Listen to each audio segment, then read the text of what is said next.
pakasele korkealla loistavaa. Hi guys, good evening. Welcome back to my channel. It's a new day and it's a new vlog. If you're wondering who's just beside me, she'll be there, here. A special friend who's actually everybody's friend. And you know what is she doing actually by the time I'm recording? Helping me out so as to sort out our baby. So she's keeping her at cool so that I do all the settings. That is really kind of her. So now without wasting any much more time, let me welcome our special guest here. And I really want to thank everybody who had actually put up such wonderful questions about Finland as a whole. So can we have you here, please?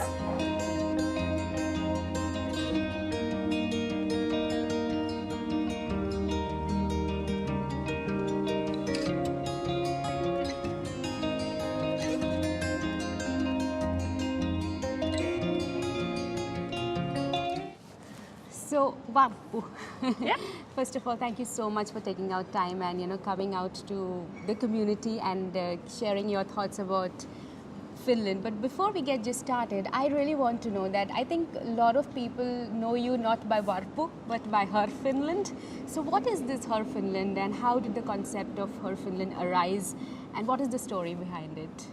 Awesome. Hey, I'm so thrilled to be here. My name is indeed Varpu and I'm the founder of Her Finland. I started Her Finland when I found out that there was so much information, like a touristic information about Finland, but there was no Finn kind of giving you these backside tips to traveling or food or culture or language. So that's when I decided that, okay, I want to be that friend and get you more involved with the Finnish way of life. And yeah, I actually had a baby in December 2017 and then I launched Her Finland 2018 January. So I got kind of two babies at once.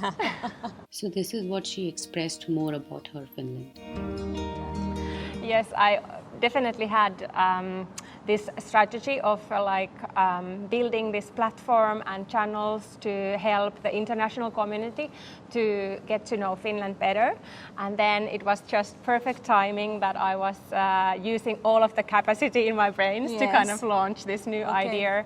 And with the help of the community, I have been able to put that and build it into a profession, and I think that the international community really deserves it. And the only way of me providing enough quality resources to them with paid courses or with free content is doing this professionally and having all my energy and focus doing the work with the community.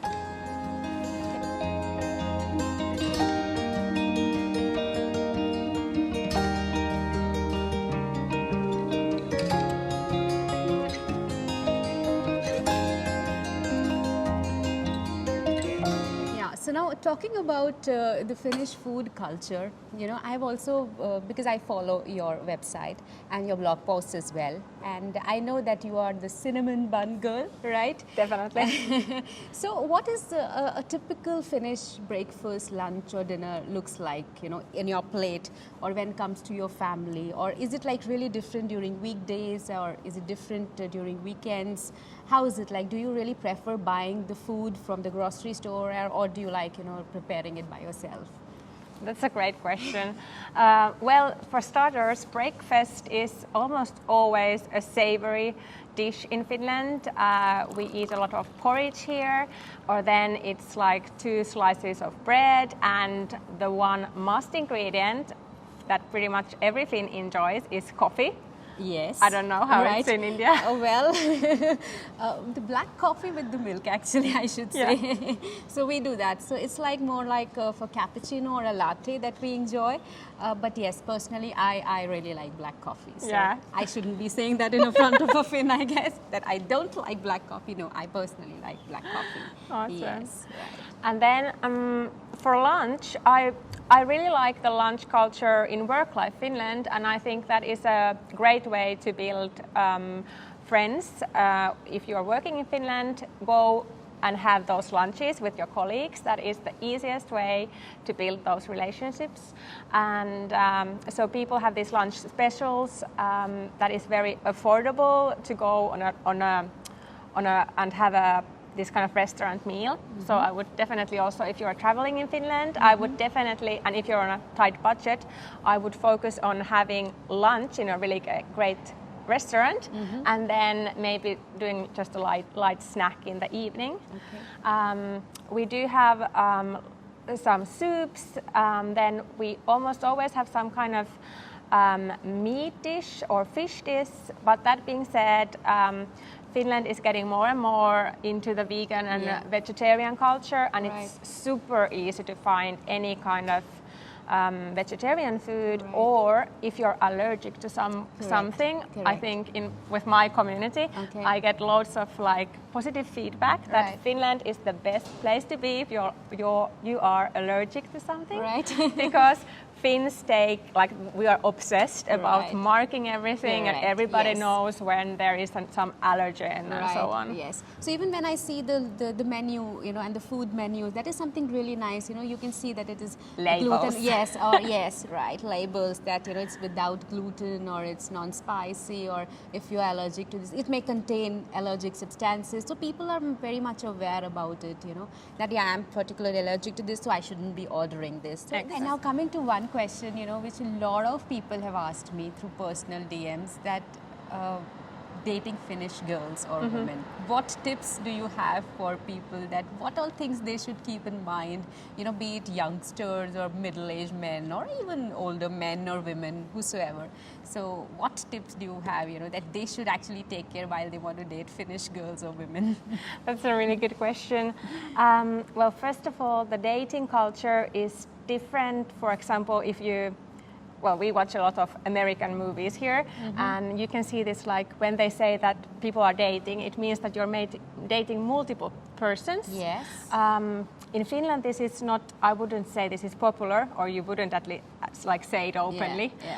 It's more like when you're starting to see someone, then it's presumed that you are like only checking this one option out. And in Finland, I would say that the number one mistake would be to kind of flaunt what you have. Like, Finnish women aren't impressed if you have, or at least you shouldn't come across as like, I have this car, or I have this like huge house, or in the end, like these type of things are considered quite superficial.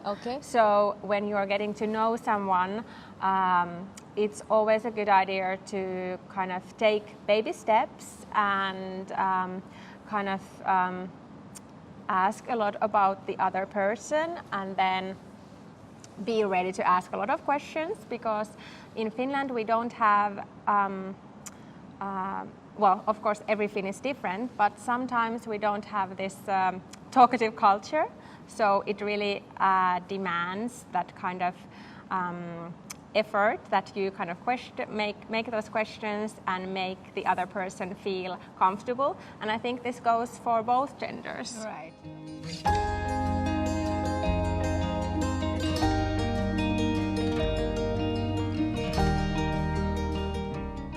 And then I started to share with her the story of my bank card, which I had lost a few months back at the bus stop.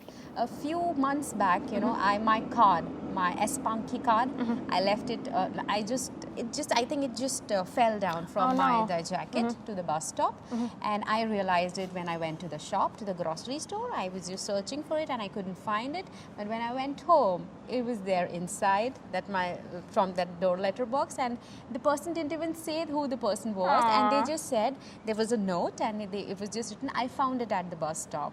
So I was just thinking that the person could that he or she, I don't know, I really don't know who that person is. So so she took a lot of pain or effort to search that, because my name was written on that, so probably she would have gone to the property manager or somewhere. I really don't know, but then I got it back. So is it very common, in Finland that people do that? They actually put so much of effort that probably she must be really worried that I lost it and I must be in some a cry-by situation. So when I went home, it was there already. Yes, I think actually there is this kind of competition, that there is this kind of organization that loses on purpose these wallets across the globe in different cities, and I think Helsinki is the most honest one, and Finland in general. That if you lose something in Finland, you always most likely will get it back. And this is also like when you are in university or when you are in a public library, it's quite common to leave your outerwear, for example, in the lobby, and you can trust that nobody takes it. And are you taught about this, that you have to be honest when you were kids, or like will you teach do you teach this in school, or how do people get those values? Like, I really want to know about it. This is not a question that anyone has asked, but since you've been talking about it, it just came to my mind, because I remember in India, we've got something called as moral science subject, where they teach us this, that you have to be disciplined, you must reach on time, you must be honest, like you should not lie. You should tell everything to your parents. So there are chapters, there are stories. So that's how we come to know about these values. And of course, parents keep telling. So you being a mom, or have you, when you were a child, was it your parents, they told you about this honesty thing, or? That is something that, I don't think, there isn't a subject on it. I think it's just, the society is giving you such a big model, but also it comes to the fact that the Finnish welfare society is allowing us to be this. We can kind of always trust that the system is going to pick you up, and I think this is why I don't feel like, because some of the communities in other countries, you really have to like. If you are not taking care of yourself, no one else is going to do that for you. And that is, I totally understand that mentality, and that's how you kind of work your way through in life. And in Finland, the system is different in that sense that we have this kind of system that we can rely on, and the kind of the media and journalism and officials are all trustworthy, and there's only like a tiny amount of corruption or if any. That is so true. So that helps us to kind of show it to kind of in one-to-one situations, and I think that is the one reason. Oh, that's very well said, actually. Well, I was raised in a very small village, and even though Finns can seem like quite cold, and we don't. There's always, or often, there is this kind of certain distance between acquaintances, and we aren't. Like, we don't know what's going on with the neighbor. We have absolutely no idea. Yes, right.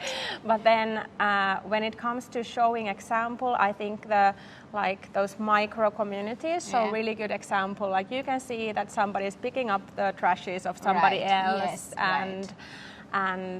or for example, like I was living in a really small village, and I had like a lot of my school road was something I always like walked. So whenever there was a neighbor coming through, they asked like, "Do you want to leave?" Yeah, now that I'm saying this, it's like weird, like going to a stranger's car, but like in that tight small community, this is like the act of friendliness and like neighborhood love.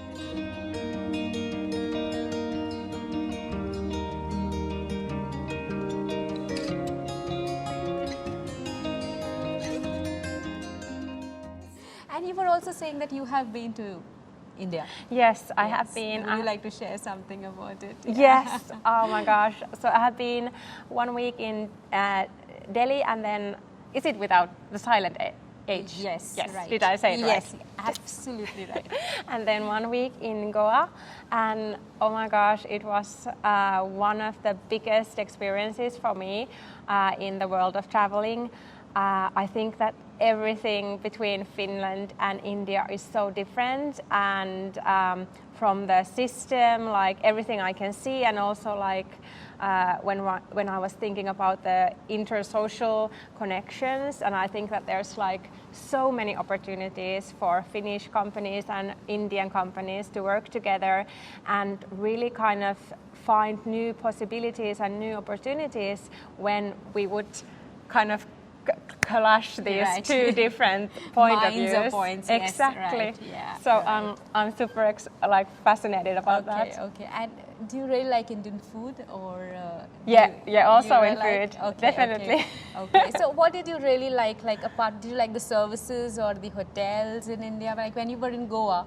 So Goa, if I just talk, it's like a party zone, right? Definitely so party zone. So I don't know, were there clean beaches? Like now the beaches have become much more cleaner, but there must be a lot of people. So did you get that shock of seeing a lot of people at one place, or I think Delhi was more of a culture shock for me. Yes. And in terms getting down from Helsinki suddenly to Delhi could be, yes.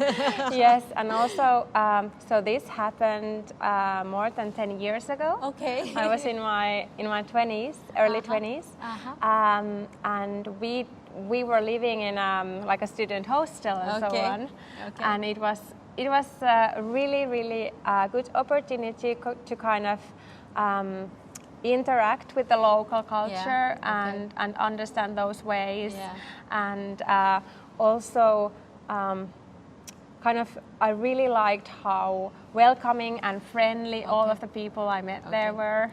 And they were also fascinated with my hair. Yes, absolutely. That is one thing even I admire.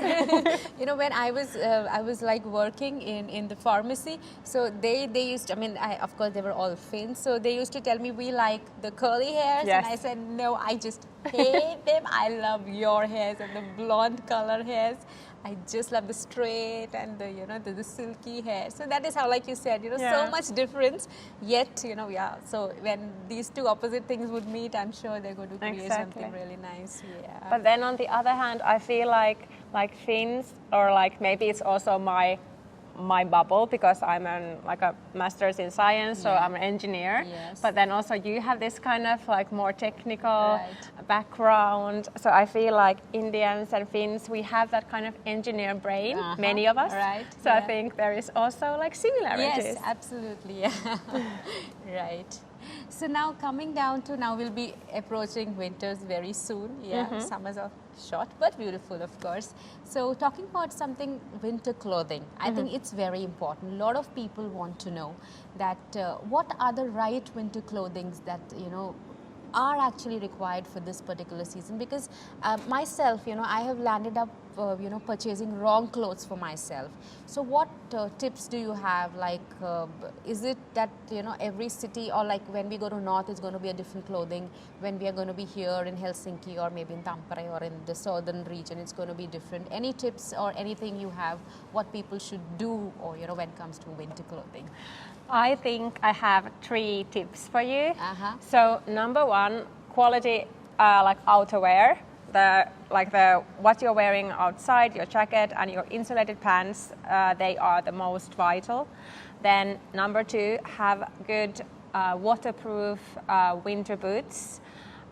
Really stressing like winter boot and waterproof. You don't need any heels, in my opinion, in Finland when it's winter time. And then my 3rd tip would be to avoid like any 100% acrylic. I know that so many like high fashion stores have these amazing chunky sweaters and these like lovely colored beanies and matching scarves and gloves, but they are actually 100% acrylic, and that means nothing when it's freezing winter. So it's just looking beautiful, but you're actually freezing inside. So look for wool or wool blend, and look for layers. So those would be my tips. All right. I'm sure that's going to be really helpful, especially for people like us who are not from the cold countries, because when when it is freezing, it is freezing. And acrylic is like if you are from a warmer temperature and you're wearing it, it's like, man, it's so sweat. Yeah, it's sweaty. It's hot. So like hot. it's hot. Like I'm sure it will work in Finland, and then no, it's not going to work. Right.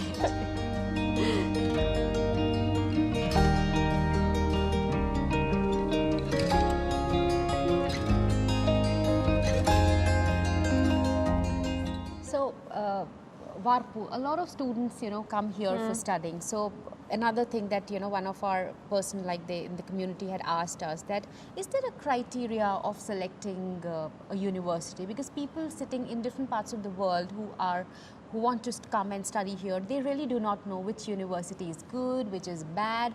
And for people who are from the non-EU background, they also have a tuition fees, they have to pay, right?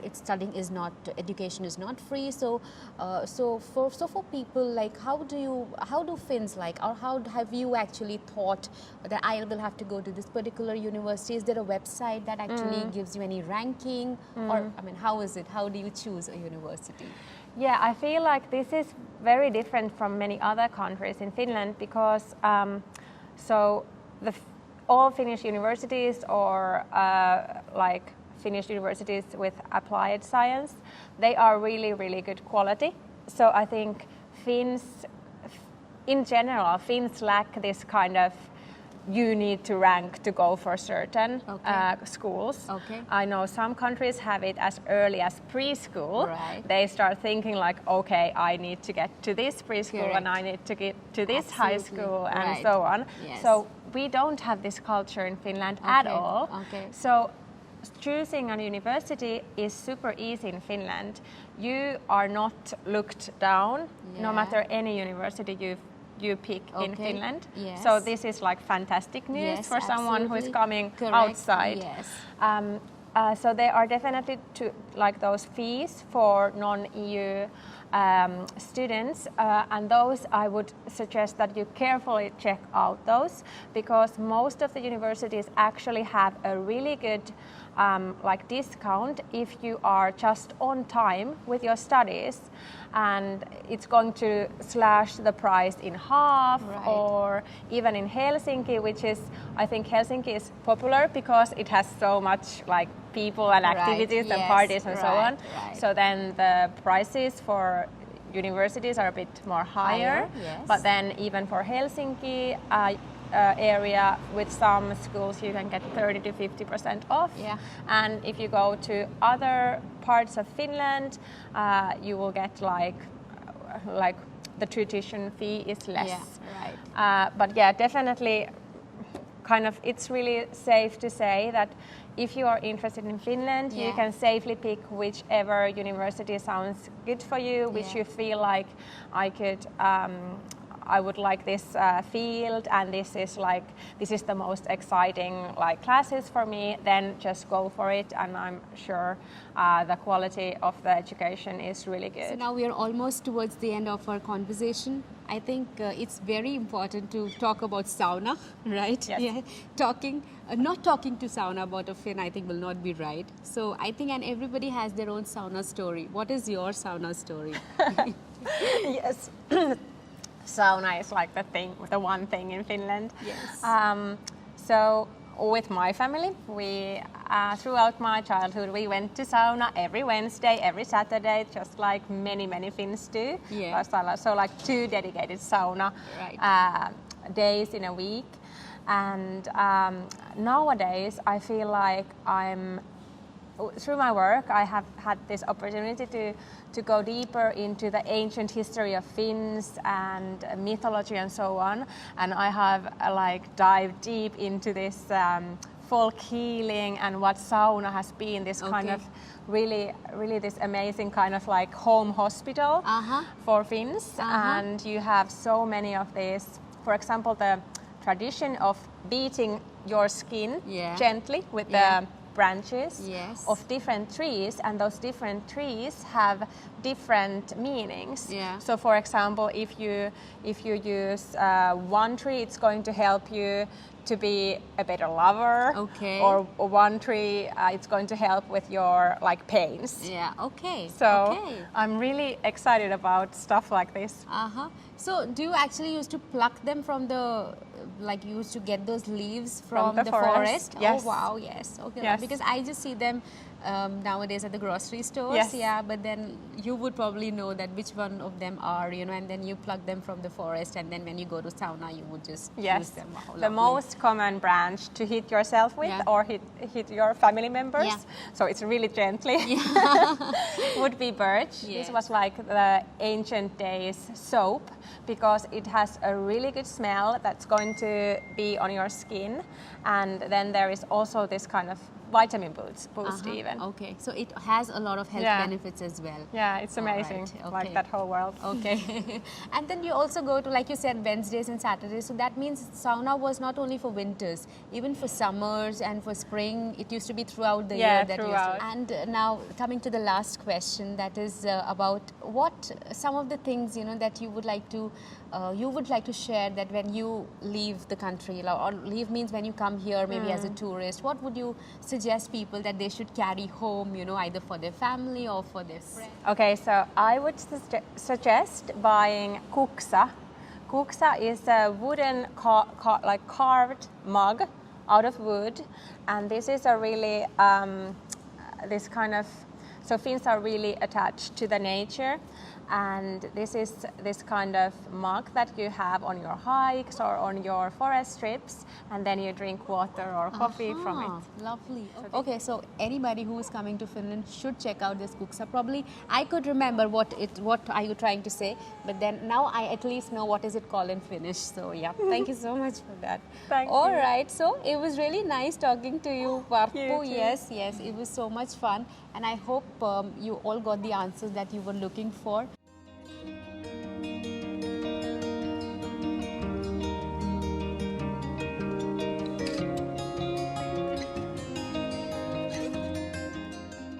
If you want to ask me anything about Finland, I'll be sure to drop in the comments, Yes. so we can continue this conversation in the comments. Absolutely. And I will also leave the link below about the blogs that she writes, and of course you can also follow her on Instagram, and of course we miss your Tuesday tutor. Yes. Like that is super good, where she puts up some really nice words in Finnish which are simple, easy to use, and you get a lot of things to know about Finland. Thank you very much guys for joining, and thank you Varpu. Kiitos. Bye bye. Bye.